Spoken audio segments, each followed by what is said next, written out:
makapagkaloob, mamahaling hiyas ni gintong nilukop ang aking dalangin. O Diyos ay tanggapin ang tanging alay ko, nawa ay gamitin ito lamang, Ama. Wala nang iba pa akong hinihiling. Di ko akalain na ako ay binigyan pansin. Ang taong tulad ko di dapat mahalin. Ang tanging alay ko sa'yo, aking Ama. Ang buong buhay ko, puso at kaluluwa, di na makaya na makapagkaloob, mamahaling hiyas ni gintong nilukop ang aking dalangin. O Diyos ay tanggapin ang tanging alay ko, nawa ay gamitin ito lamang, Ama. Wala nang iba pa akong hinihiling.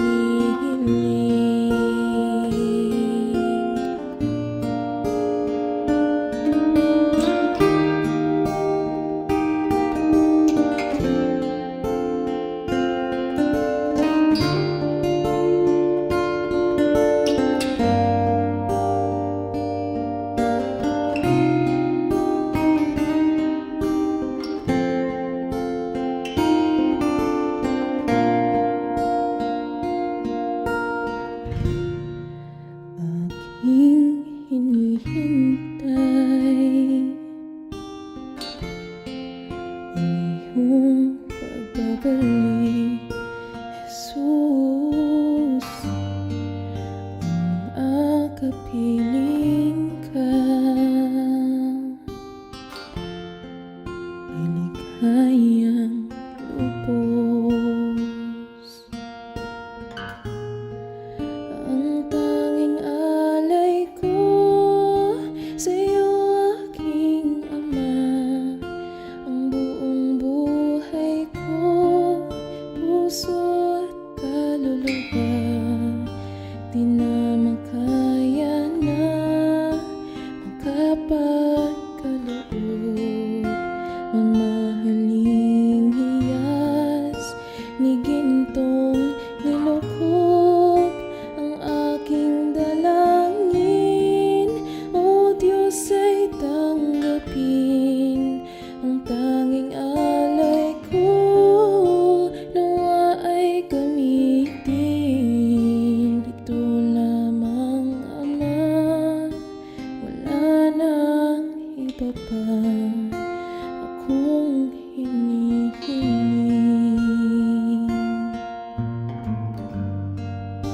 Ito lamang, Ama. Wala nang iba pa akong hinihiling.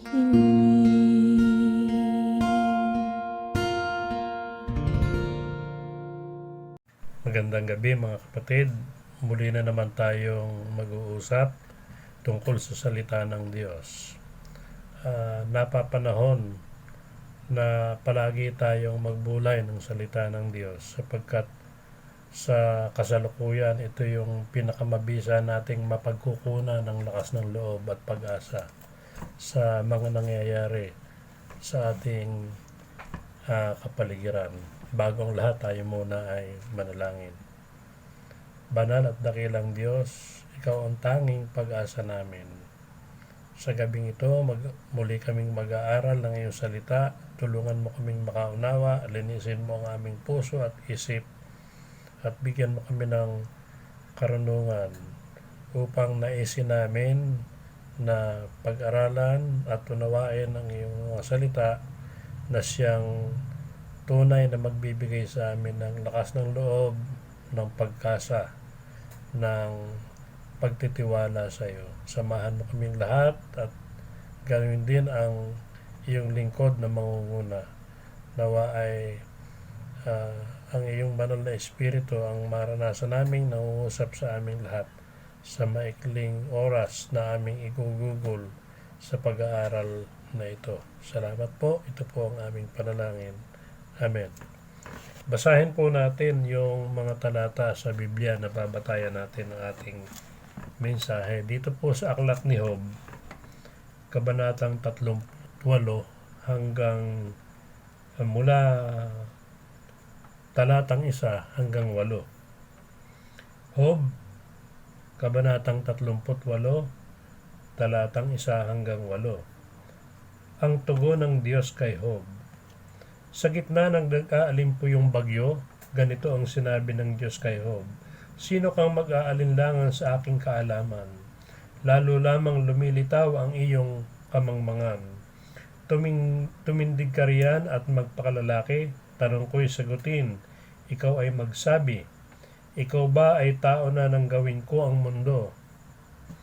Kung may nalalaman ka, lahat ay sabihin mo. Sino ang nagpasya tungkol sa lawak nito? Sino ang sumukat? Iya'y di kaila sa iyo. Sino ang may hawak ng pundasyon ng mundo? Sino ang naglagay ng mga panulukang bato? Noon ay umawit ang mga tala sa umaga at ang mga anghel ay nagdiwang at nagsaya. Sino ang humarang sa agos ng dagat nang mula sa kalaliman ito'y sumambulat? Pinagpala tayo ng Diyos sa pagkabasa ng kanyang mga salita. Tayong mga tao ay may kanya-kanyang pamamaraan ng pagtingin sa mundo.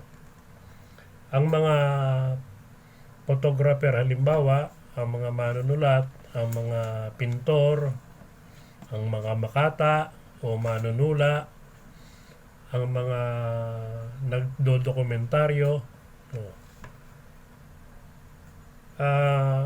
sila ay nagtataglay ng skill o kakayanan upang ilarawan ang mundo. At sa kanilang iba't ibang paraan ay kinakapture nila ang kalagayan ng mundo. Yung iba ay sa paraan na negatibo dahil tinitingnan nito ang realidad ng mga hindi magagandang nangyayari sa loob o sa mundo. Ang iba naman ay tumitingin sa paraang positibo o maganda. Ina-appreciate nila yung kagandahan ng mundo at yung mga kamangha-mangha na pangyayari o nangyayari sa mundo.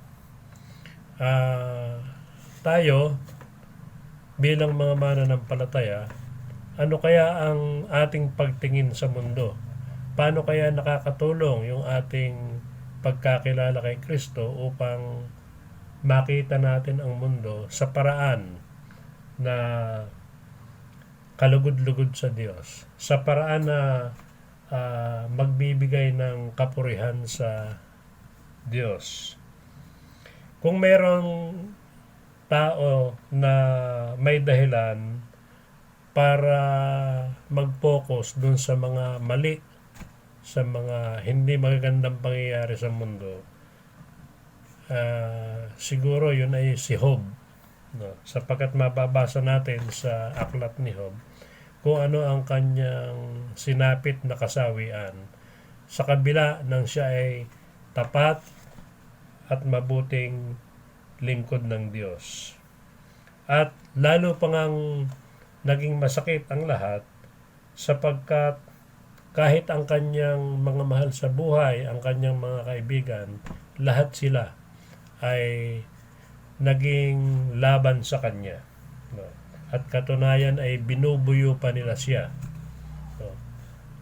na kalimutan o talikuran ang Diyos sapagkat siya ay pinaparusahan ito. At kanilang pilit na pinanghihina ang kanyang loob. At siya ay sinasabihan na ngayon ay nagdurusa ka sa kabila ng iyong katapatan sa Diyos. At nang siya ay umiyak na sa Diyos, nang siya ay humingi na ng tulong sa Diyos, ay nanatiling tahimik ang Diyos. Pero pagkaraan noon ay biglang nangusap ang Diyos, at kung ano yung ating mga talatang binasa ay bahagi yun ng napakahabang litanya ng Diyos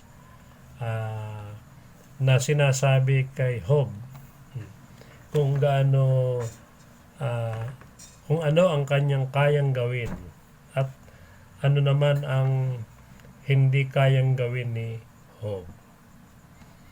Marahil ito ay pagpapakita ng Diyos o pagpapaalala ng Diyos kay Job ng kanyang unlimited powers, ng kanyang walang hanggang kapangyarihan, sapagkat bilang tapat na mananampalataya na nagtamasa naman ng pagpapala ng Diyos bago mangyari ang hindi magandang mga karanasan, ipinakita ng Diyos ngayon na siya ay nagdurusa o si Job ay nagdurusa na teka muna, maghunos dili ka, mag-isip ka, bakit ka nawawala ng pag-asa, dahil lang ba dyan sa iyong kasalukuyang karanasan? Sabihin mo nga sa akin, sabi niya,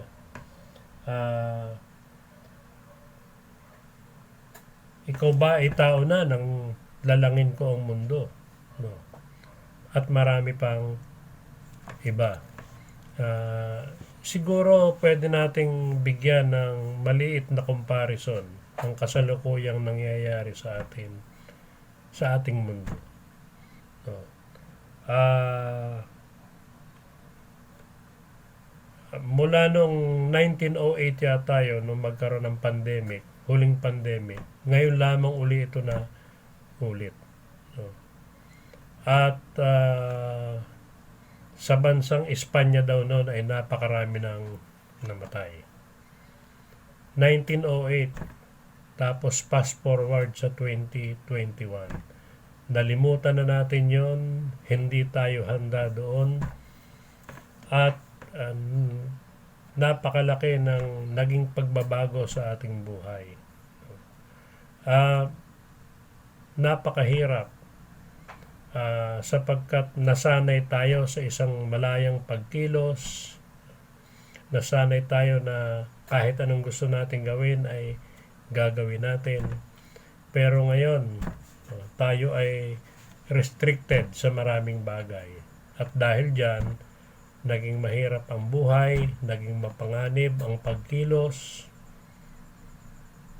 Ano pat masasabi natin na ang ating panahon ngayon ay napakahirap. Ganun pa man, hindi ito may kukumpara sa karanasan ni Job. Meron nga akong nabasa na maikling aklat na ang title ay The Greatest Pain in the World. At ito yung kasaysayan ni Job. At pagka tiningnan natin, talaga namang napakasakit, napakabigat. At sino nga ba ang hindi matutukso na makalimot sa Diyos o kaya ay magalit sa Diyos sa nangyari sa Kanya? At tayo rin sa ating panahon, baka may mga ilan na nag-aalahog, na nagagalit sa Diyos, na tumatalikod sa Diyos, nawawala ang pananampalataya kasi hindi niya maunawaan kung ano ang nangyayari sa kasalukuyan at bakit tayo tila baga pinaparusahan ng Diyos. Pero sa pakikipag-usap niya ni Job sa Diyos, ipinakita ng Diyos ng maliwanag kung gaano kalawak ang kanyang kapangyarihan, kung gaano kawalang hanggan ang kanyang kapangyarihan. Idinitalye niya kay Job kung paano niya nilalang ang daigdig, na para bang ibig sabihin niya ay, Job, kalma lang, maliit na bagay yang iyong nararanasan. Kung ikaw ay magtitiwala sa akin, masusumpungan mo ang muling magkaroon ng pag-asa. Masusumpungan mo ang muli na mabalik ang iyong kayamanan. Lahat ng nawala sa iyo ay kaya kong muling maibalik. Pero yung elemento ng pananampalataya ay dapat nandoon. Ang maganda kay Job, nung oras na maalala niya yung kadakilaan ng Diyos, yung mga sinabi sa kanya ng Diyos, ay nahimasmasan siya. At nakita niya na, oo nga pala, napakalaki pa nga pala ng aking Diyos. Hindi ako dapat mawala ng pag-asa. At hindi ko dapat sisihin siya sa anumang nangyari. At kaya naman tayo sa kasalukuyan ay ini-encourage na mag-aral ng salita ng Diyos. Magbasa, makinig ng mga salita ng Diyos, magbulay, upang hindi tayo makawala sa katotohanan na kasama natin ang Diyos, upang mapaalalahanan tayo at maging matatag tayo sa mga kasalukuyang nangyayari. At ito yung mensahe ng aklat ni Job. Kailangan maging resilient tayo, maging matatag, maging palaban sa mga pagsubok sapagkat kasama natin ang Diyos. At kung tutuusin, hindi maikukumpara ang nararanasan natin doon sa mga naranasan ni Job at nararanasan pa ng ibang mga tao kung saan mayroong digmaan, may kagutuman, at maraming mga problemang kanilang nararanasan. Mapalad pa nga tayo na sa kasalukuyan ay hindi tayo nakakaranas ng mga problema na kasing bigat ng nadaranasan ng iba. Merong mga tumatakas mula sa kanilang sariling bansa dahil may kaguluhan sa kanila. Merong sumasakay ng mga bangka, naglalayag sa high seas para lamang makaligtas. Pero ang iba ay nangamamatay, nangalulunod. Lumulubog ang mga sinasakyan na mga bangka. Ang iba naman ay doon na sa kanila namamatay dahil doon na sa inabot ng giyera at ng kagutuman. Tayo sa Pilipinas,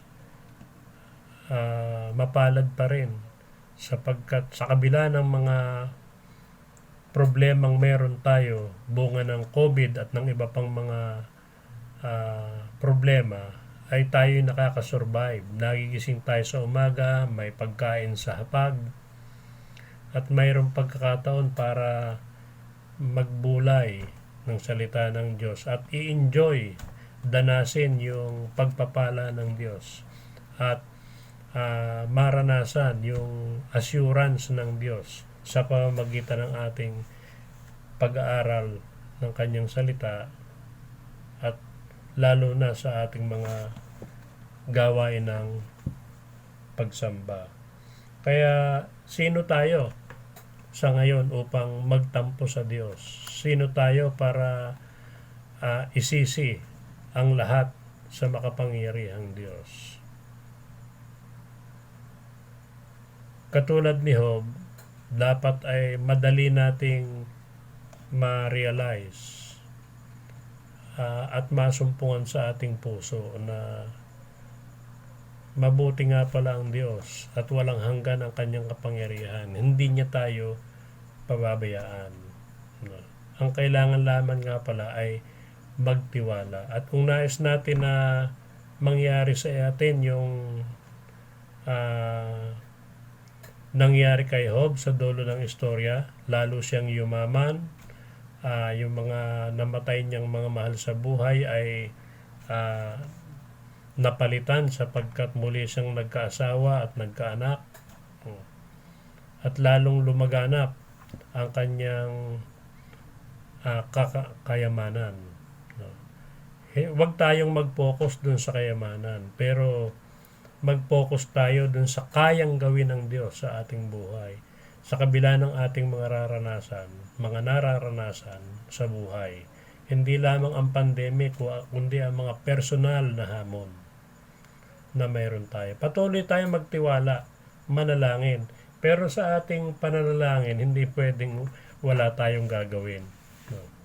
Hindi pwedeng nananalangin tayo pagkatapos ay uupo na lang at magko-computer. No? At maghihintay na may biyaya na dumating. Kailangan kumilos din tayo.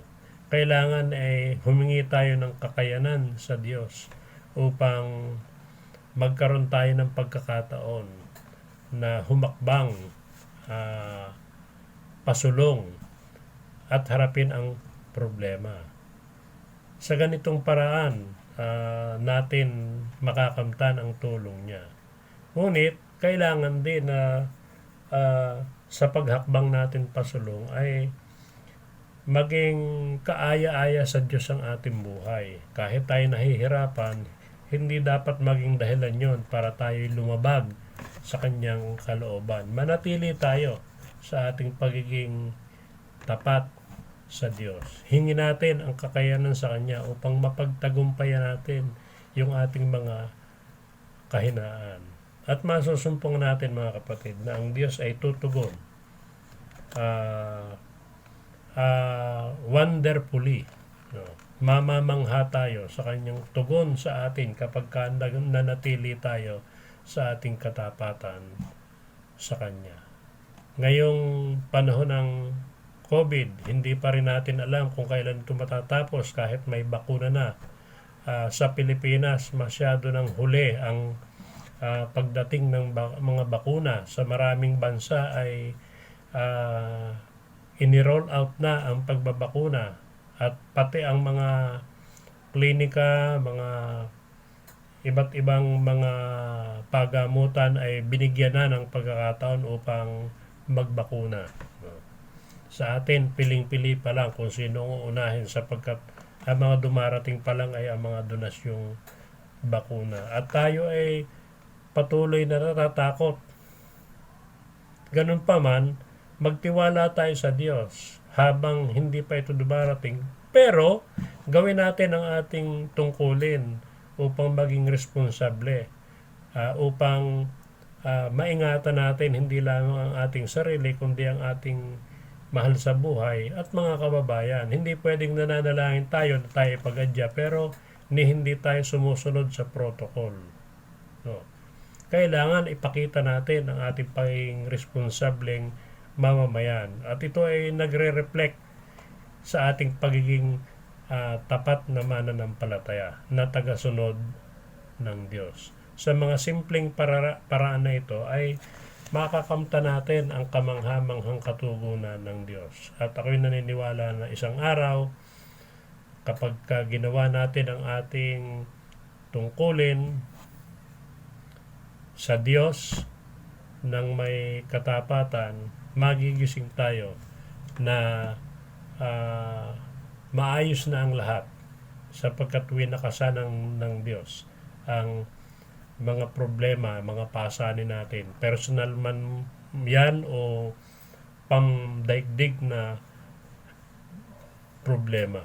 Tiwala lang mga kapatid at masusumpungan natin na tapat ang Diyos at hindi niya tayo hahayaan na patuloy na magdusa sa dahil sa mga problema o panganib na dala ng kasalukuyang panahon. Salamat po. Amen. Tayo manalangin. Banal at dakilang Diyos, wala kang katulad. Ikaw ang pinakamakapangyarihan at nalalaman mo ang aming mga pinagdaraanan. O Diyos, alam namin na ikaw ang makalulutas ng lahat ng ito. Ngunit kailangang magtiwala kami, humawa kami sa iyo at maghintay sa iyong dakilang pagkakataon upang pagalingin ang mundo, upang kami ay hanguin sa aming mga personal na problema sa aming buhay.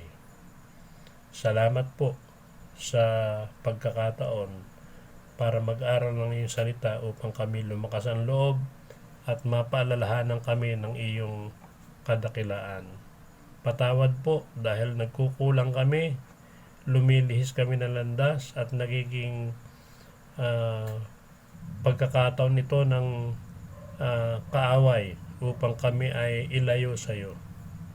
Tulungan mo po kami, O Diyos, upang manatili kaming nakahawak sa iyo, upang hindi kami maging palalo, hindi kami mapahamak, bagkos ay maranasan namin ang kapayapaan, ang katiwasayan sa gitna ng mga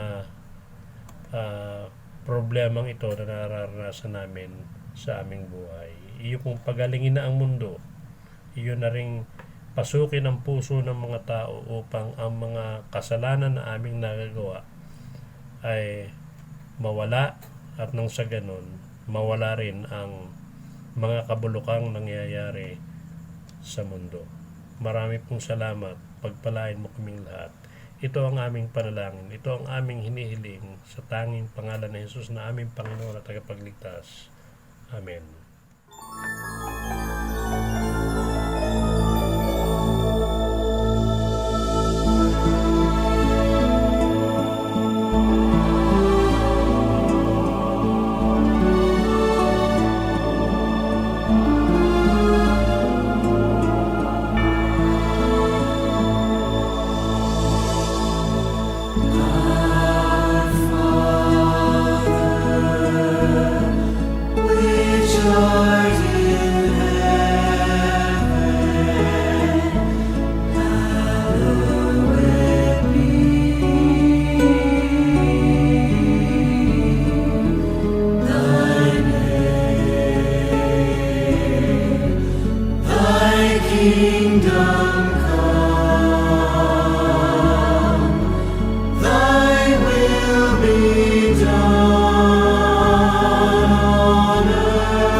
At ngayon mga kapatid, sumayin niyong lahat ang walang hanggang pag-ibig ng Diyos Amang nasa langit, ang pagliligtas ng Panginoong Hesus at ang gabay ng banal na Espiritu Santo mula ngayon at magpakailanman. Amen. Magandang gabi po. Mag-ingat tayo mula sa COVID at sumunod tayo sa basic protocol. Sa ganyang paraan, makakaiwas tayo sa mga panganib na dala ng COVID. Amen.